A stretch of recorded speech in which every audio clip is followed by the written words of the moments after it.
یہ سیاست ہے جی جو کہ اس وقت ملک میں چل رہی ہے۔ مسلم نون کے رہنما رانا ثناء اللہ کی بات کی جائے تو انہوں نے کہا ہے کہ سپریم کورٹ نے آئین اپنے قبضے میں لے کر آئین دوبارہ لکھنا شروع کر دیا ہے۔ میثاق جمہوریت میں آئینی عدالت کے قیام کی بات شامل تھی اور اچھی بات ہے کہ اب آئینی عدالت کے قیام کے لیے کام ہو رہا ہے۔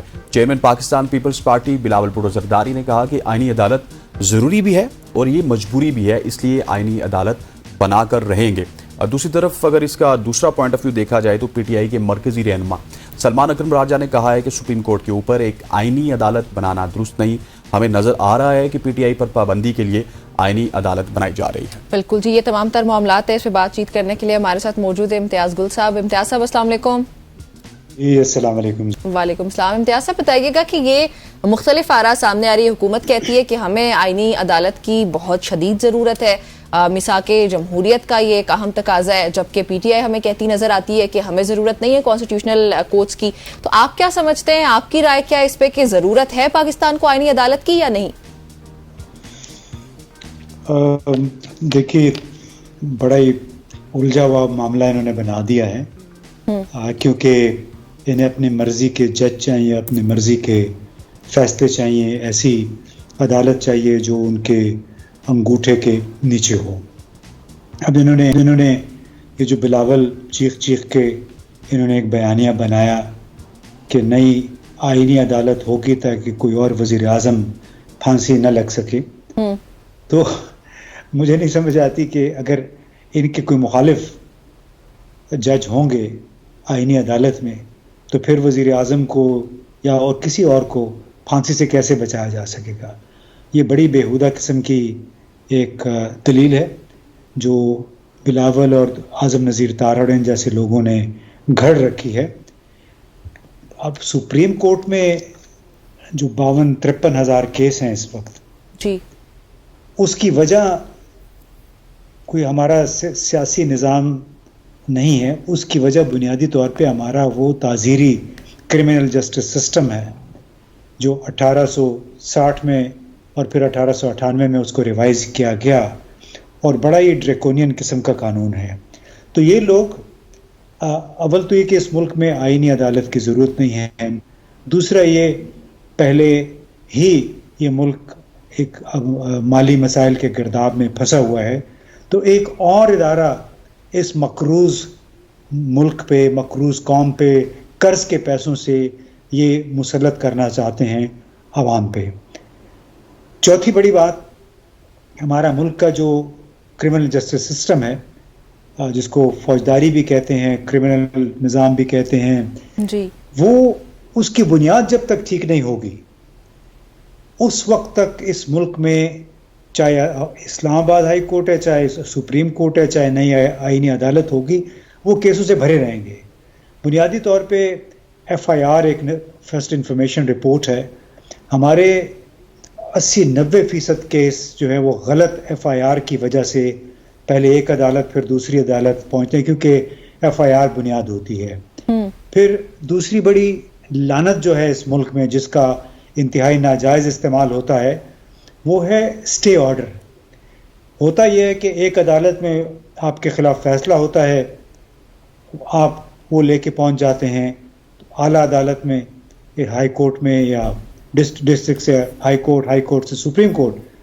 اس کورٹ میں آئین کے مطابق، قانون کے مطابق ہمیں 15-20 دن کے اندر یا 30 دن کے اندر فیصلے کرنے ہیں، اور یہ پرانے قانون میں لکھا ہوا ہے۔ ہمارے جج فیصلے نہیں کرتے ہیں کیونکہ ان کے ساتھ پھر وکیل ملے ہوتے ہیں اور وہ تاریخوں پہ تاریخیں ڈالتے رہتے ہیں۔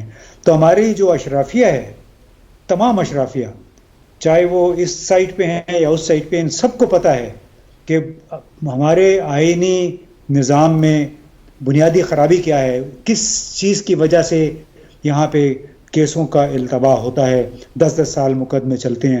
بنیادی حکومت پاکستان کے 12 ارب ڈالر کے برابر پیسے پھنسے ہوئے ہیں محض اسٹے آرڈر کی وجہ سے۔ اور یہ ہم نے کوئی اسٹڈی کی تھی 7-8 سال پہلے، جس میں اس وقت کے ڈالر کے حساب سے 12 ارب ڈالر کم از کم بنتے تھے کہ حکومت کے خلاف، حکومت کے حق میں فیصلے ہوئے ہیں، لیکن متعلقہ فریقین وہ لے کے چلے جاتے ہیں ہائی کورٹ میں، سپریم کورٹ میں، اور معاملہ پھر لٹکتا رہتا ہے۔ تو اصل مسئلہ ہمارا آئینی عدالت کا نہیں ہے، اصل مسئلہ ہمارے مائنڈ سیٹ کا ہے، اصل مسئلہ سیاسی ارادے کا ہے کہ اس قانون کو، ان قوانین کو فوری طور پہ تبدیل کریں جن کے وجہ سے پورے نظام جو ہے وہ اس میں روڑے اٹکے ہوئے ہیں اور لاکھوں کیسز جو ہیں وہ التوا کا شکار ہیں۔ اچھا امتیاز صاحب، جو آپ کی باتیں یہ تو پریکٹیکل باتیں ہیں نا، یہ تو آپ وہ بات کر رہے ہیں جس سے عوام کو ریلیف ملے گا، یہاں پہ تو یہ سوچا جا رہا ہے کہ کس طرح سے میاں صاحب کو ریلیف ملے گا، کس طرح سے بلاول صاحب کو ریلیف ملے گا،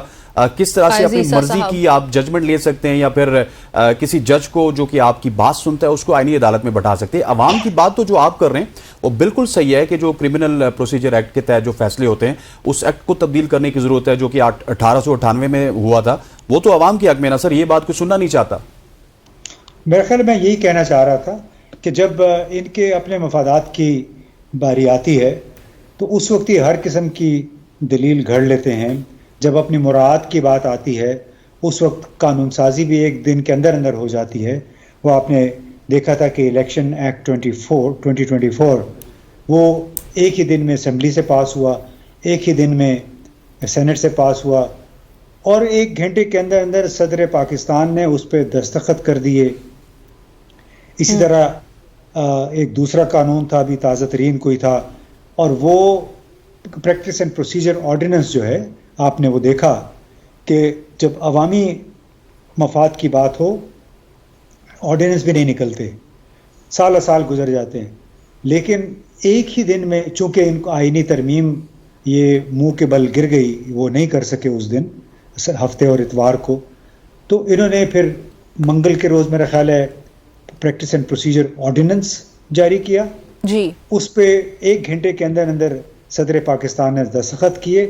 اور جناب کمال یہ ہے کہ ہمارے وہ قاضی فیضیزہ صاحب جنہوں نے پی ٹی آئی کو ہر ممکن طریقے سے پن ڈاؤن کیا، جنہوں نے الیکشن وقت پہ کروانے کا کوئی کنٹمپٹ نوٹس نہیں جاری کیا، انہوں نے بھی ایک گھنٹے کے اندر اندر جو خصوصی کمیٹی ہے 3 ججز پہ مشتمل practice and procedure act committee, اس میں فوری طور پہ رد و بدل بھی کر دیا۔ جسٹس منیب اختر کو اس میں سے نکال کے، اور 5ویں نمبر پہ ہیں جو 5ویں نمبر کی سینیورٹی پہ جو جج ہیں نعیم اختر افغان جی، نہیں جسٹس نعیم الدین، ان کو انہوں نے اس میں شامل بھی کر لیا، اور بغیر وجہ بتائے ہوئے۔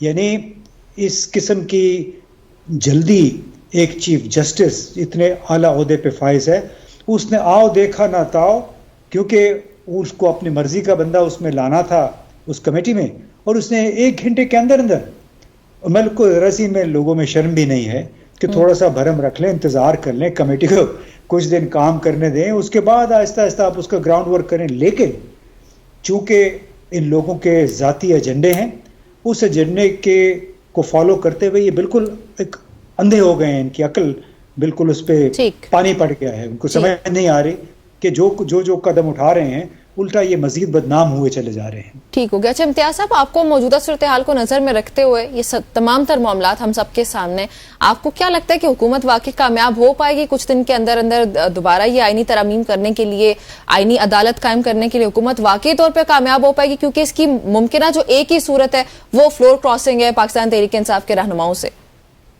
وہ اسی لیے تو بھرپور طریقے سے انہوں نے یہ آرڈیننس پیش کیا، سردار ایا صادق نے اس کو سپریم کورٹ کو خط بھی لکھ دیا کہ آپ کا اختیار ہی نہیں ہے۔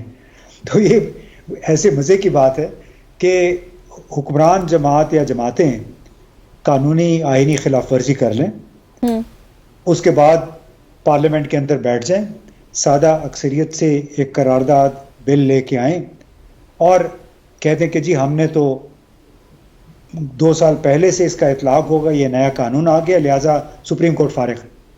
یعنی اس سے مذہق خیز انداز سیاست میں نے آج تک نہیں دیکھا ہے کہ ایک کورٹ کا اعلیٰ ترین کورٹ کا چیف جسٹس، اعلیٰ ترین ہاؤس یعنی قومی اسمبلی کا اسپیکر اس قسم کی باتیں کر رہے ہیں، گویا یہ ملک نہیں ہے، آئین نہیں ہے، ایک ایسی چھڑی ہے جس کو وہ اپنی مرضی سے گھما سکتے ہیں۔ جب بھی ان کے مفاد کے خلاف کوئی فیصلہ آئے وہ ایک نئی قانون سازی کر لیں۔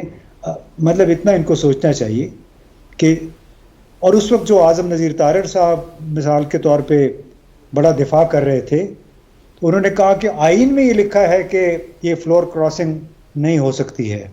انہوں نے کیونکہ 3 دن کے اندر اندر نوٹیفیکیشن کی یہ معاملہ ہو جانا چاہیے. تو جو چیز ان کے حق میں جاتی ہے آئین کی اس کے تو وہ جواز پیش کر رہے ہیں. جو چیز ان کے حق میں نہیں جاتی اس کے لیے سادہ اکثریت سے قانون انہوں نے پاس کر کے سپریم کورٹ کو اور دوسروں کو بتا دیا کہ ہم نے قانون بدل لیے. وہ آئینی ترمیم کے ذریعے بدلے گا, سادہ اکثریت سے نہیں ہو سکتا. اور یہ نہیں ہو سکتا کہ آپ جرم کر لیں اور خود کو ایک قانون ایکٹ کے ذریعے محفوظ کر لے کہ جی ابھی ہمیں کچھ نہیں ہوگا, عدالت کا اس سے کوئی لینا دینا نہیں ہے.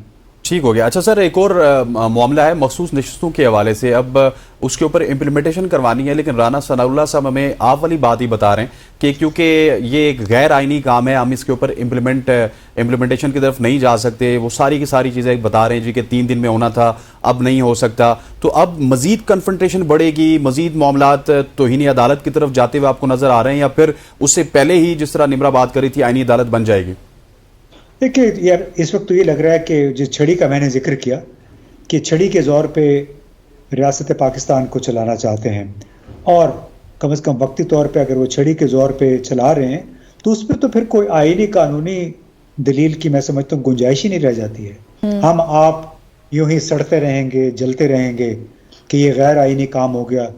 بھئی غیر آئینی کام ہو گیا ہے, لیکن انہوں نے ایک پارلیمنٹ ایکٹ وہ لے کے آ گئے کہ آپ ہمیں کچھ نہیں کہہ سکتے, پارلیمنٹ بالاتر ہے. تو یہ رانا ثناء اللہ, یہ اعظم نذیر تارڑ, یہ بلاول بھٹو, ان کے وہ استاد جنہوں نے ان کو رول آف لا کی تربیت دی ہوگی, آئین کی پاسداری کی, انہوں نے جو حلف اٹھائے ہوئے, ان کے اساتذہ ان کی روحیں تڑپ رہی ہوں گی کہ یہ ہم نے ان کو سبق کیا سکھایا تھا اور یہ کر کیا رہے ہیں.